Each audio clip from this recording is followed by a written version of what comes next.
بسم اللہ الرحمن الرحیم۔ اللہ کے نام سے شروع جو بڑا مہربان اور نہایت رحم کرنے والا ہے۔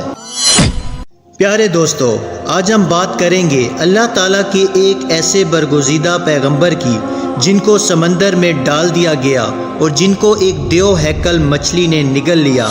آخر آپ سے ایسی کون سی خطا سرزد ہوئی تھی جس کی وجہ سے آپ کو کئی دنوں تک مچھلی کے پیٹ میں رہنا پڑا اور آپ کئی دنوں تک اس دیو ہیکل مچھلی کے پیٹ میں رہے، اور آخر کار آپ نے ایسی کون سی دعا پڑھی جس کی وجہ سے اللہ تعالیٰ نے آپ کو اس آزمائش سے نکال دیا اور آپ کئی دنوں کے بعد اس مچھلی کے پیٹ سے باہر آئے۔ پیارے دوستو، آج کی اس منفرد ویڈیو میں ہم آپ کو حضرت یونس علیہ السلام کے عجیب و غریب واقعے کے بارے میں بتائیں گے اور اس دعا کے بھی بارے میں بتائیں گے جو حضرت یونس علیہ السلام نے اللہ تعالیٰ کی بارگاہ میں مانگی اور جس کے بعد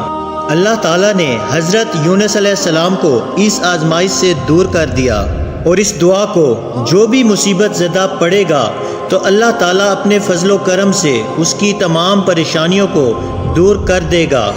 پیارے دوستو، حضرت یونس علیہ السلام اللہ تعالیٰ کے ایک برگزیدہ پیغمبر گزرے ہیں جن کو اللہ تعالیٰ نے قوم بنی اسرائیل کی طرف مبعوث فرمایا تھا۔ اور پیارے دوستو، یاد رہے کہ قوم بنی اسرائیل وہ واحد قوم ہے جس کی طرف اللہ تعالیٰ نے سب سے زیادہ انبیاء کرام کو مبعوث فرمایا، اور اللہ تعالیٰ نے حضرت یونس علیہ السلام کو نبوت عطا فرمائی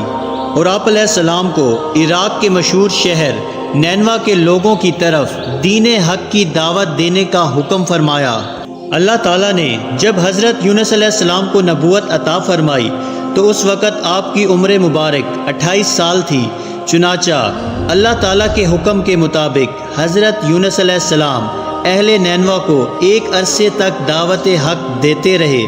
اور انہیں اللہ تعالیٰ کی وحدانیت کی طرف بلاتے رہے، لیکن اہل نینوا نے آپ کی بات پر کوئی کان نہ دھرا اور وہ اسی طرح اپنے گناہوں اور برائیوں کے اندر مبتلا رہے۔ لیکن اس کے باوجود بھی حضرت یونس علیہ السلام اپنی قوم کو اللہ تعالیٰ کی وحدانیت کی طرف بلاتے رہے اور گناہوں سے منع کرتے رہے۔ حضرت یونس علیہ السلام نے کئی سالوں تک اپنی قوم کو دعوت حق کی تبلیغ کی، لیکن وہ قوم اپنے گناہوں سے باز نہ آئی اور اسی طرح اللہ تعالیٰ کی نافرمانیوں اور گناہوں کے اندر مبتلا رہے۔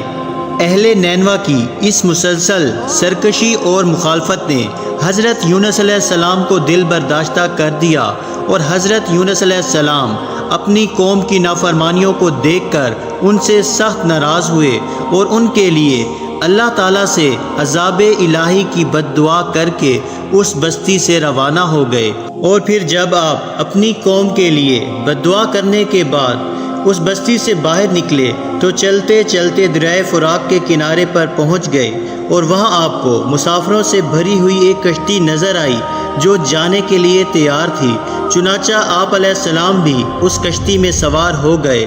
کشتی ابھی کچھ دور ہی گئی تھی کہ اللہ تعالیٰ کی طرف سے خوفناک طوفانی ہوائیں چلنے لگی، اور ان خوفناک طوفانی ہواؤں کے اندر وہ کشتی ڈگمگانے لگی۔ چنانچہ ان طوفانی ہواؤں کے اندر کشتی کے ڈوبنے کا خطرہ مزید بڑھ گیا، تو اس وقت تمام ملاحوں نے اپنے عقیدے کے مطابق کہا کہ معلوم ہوتا ہے کہ اپنے آقا کا بھاگا ہوا کوئی غلام اس کشتی میں سوار ہو گیا ہے۔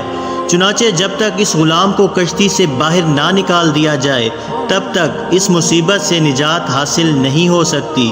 چنانچہ ملاحوں کی یہ بات سن کر حضرت یونس علیہ السلام نے دل ہی میں یہ خیال کیا کہ میں نے اللہ تعالیٰ کی وحی کا انتظار کیے بغیر ہی اپنی قوم کے لیے بد دعا کی اور وہاں سے چلا آیا، اور شاید اللہ تعالیٰ کو میرا یہ عمل پسند نہ ہو اور اس وجہ سے یہ آثار نمودار ہوئے ہیں۔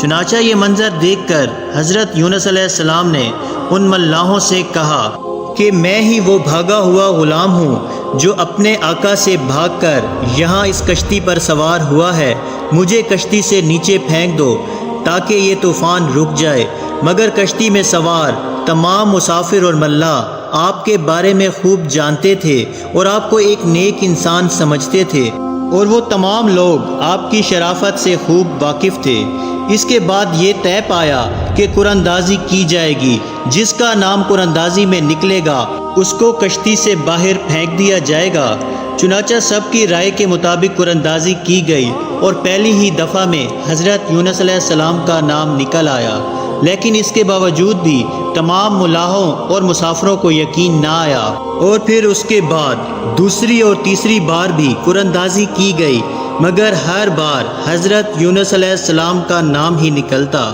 چنانچہ اس طرح مسافر اور ملاح اس بات پر مجبور ہو گئے کہ وہ حضرت یونس علیہ السلام کو کشتی سے نکال دیں۔ ابھی وہ یہ سب سوچ ہی رہے تھے کہ حضرت یونس علیہ السلام نے خود ہی کشتی سے چھلانگ لگا دی، تو اس وقت اللہ تعالیٰ نے ایک بہت بڑی مچھلی کو حکم دیا، تو اس مچھلی نے آپ علیہ السلام کو زندہ ہی نگل لیا، اور اللہ تعالیٰ کے حکم سے اس مچھلی نے آپ علیہ السلام کو صحیح سلامت اپنے پیٹ میں محفوظ رکھا۔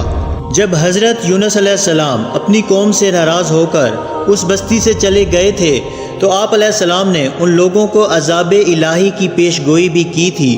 لیکن ان لوگوں کو حضرت یونس علیہ السلام کی کسی بات پر کوئی یقین نہ آیا۔ وہ لوگ کہا کرتے تھے کہ حضرت یونس علیہ السلام تو کہتے تھے کہ اللہ تعالیٰ کا عذاب آئے گا، لیکن اب تک تو کوئی عذاب نہ آیا،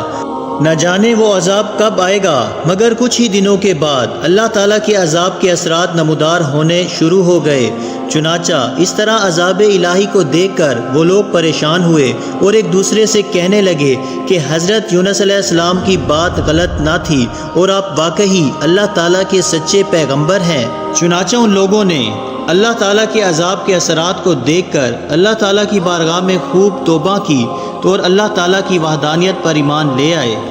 اور اللہ تعالیٰ سے اس عذاب کے ٹل جانے کی دعا کرنے لگے۔ تو اس وقت اللہ تعالیٰ نے ان لوگوں کی توبہ کو قبول فرما لیا اور ان کو اس عذاب سے محفوظ رکھا۔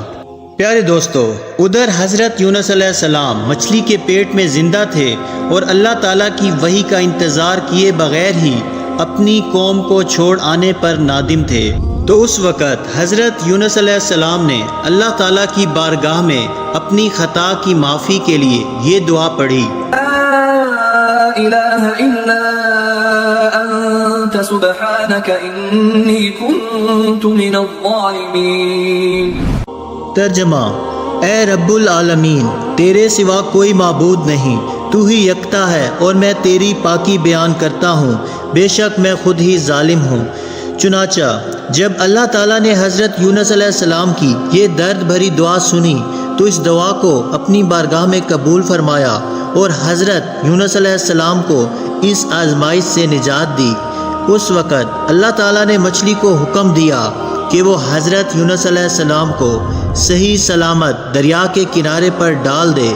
تو اس وقت اس مچھلی نے اللہ تعالیٰ کے حکم کی تعمیل کرتے ہوئے حضرت یونس علیہ السلام کو ساحل کے کنارے پر ڈال دیا، اور اس طرح حضرت یونس علیہ السلام 40 دن تک مچھلی کے پیٹ میں رہے، اور 40 دن کے بعد اللہ تعالیٰ نے آپ کی یہ دعا قبول فرمائی اور اس آزمائش سے آپ کو نجات بخشی۔ جب آپ مچھلی کے پیٹ سے باہر آئے تو آپ کی حالت بہت کمزور تھی اور آپ زمین پر گر گئے۔ تو اس وقت اللہ تعالیٰ نے آپ کے قریب ہی ایک بیل اگائی اور آپ اس کے سائے میں آرام کرنے لگے، جس سے آپ کی طبیعت کچھ بہتر ہوئی۔ تو آپ علیہ السلام نے اس درخت کے سائے میں ایک جھونپڑی بنائی اور اس جھونپڑی میں رہنے لگے۔ چنانچہ کچھ عرصے کے بعد وہ بیل سوکھنے لگی، اور یہ ماجرا دیکھ کر حضرت یونس علیہ السلام بہت پریشان ہوئے اور دکھی ہوئے، کیونکہ حضرت یونس علیہ السلام اس بیل سے بہت محبت کرنے لگ گئے تھے۔ تو اس وقت اللہ تعالیٰ نے حضرت یونس علیہ السلام کی طرف ایک وحی بھیجی کہ اے یونس، تمہیں اس بیل کے سوکھنے کا بہت افسوس ہوا، جو کہ ایک معمولی اور حقیر چیز ہے، لیکن اپنی قوم کو چھوڑتے ہوئے یہ نہ سوچا کہ نینوا میں بسنے والے 1,00,000 انسانوں اور اس کے علاوہ لاتعداد حیوانوں اور جانداروں کو ہلاک کرنے میں ہمیں ناگواری نہ ہوتی۔ کیا ہم ان کے لیے اس سے بھی زیادہ مہربان نہ ہوتے جتنا تم اس بیل کے لیے ہوئے ہو؟ اور آپ وحی کا انتظار کیے بغیر ہی اپنی قوم کو چھوڑ کر چلے آئے۔ ایک نبی کی یہ شان نہیں کہ وہ اپنی قوم کو بد دعا کر کے نفرت کی وجہ سے ان سے جدا ہونے میں جلدی کرے اور وحی کا انتظار بھی نہ کرے۔ پھر اللہ تعالیٰ نے حضرت یونس علیہ السلام کو یہ حکم دیا کہ وہ دوبارہ نینوا جائیں اور وہاں پر رہ کر نینوا کے لوگوں کو دین حق پہنچائیں۔ چنانچہ اس وقت حضرت یونس علیہ السلام اللہ تعالیٰ کے حکم کے مطابق نینوا کی طرف دوبارہ تشریف لے گئے اور انہوں نے حضرت یونس علیہ السلام کی آمد پر بہت خوشی کا اظہار کیا اور پھر حضرت یونس علیہ السلام سے دین کی تبلیغ حاصل کرنے لگے۔ اللہ تعالیٰ سے دعا ہے کہ اللہ تعالیٰ ہمیں بھی نیک اعمال کرنے کی توفیق عطا فرمائے اور برے اعمال سے محفوظ فرمائے۔ اسی طرح کی معلوماتی ویڈیوز دیکھنے کے لیے ہمارے چینل کو سبسکرائب ضرور کریں۔ جزاک اللہ۔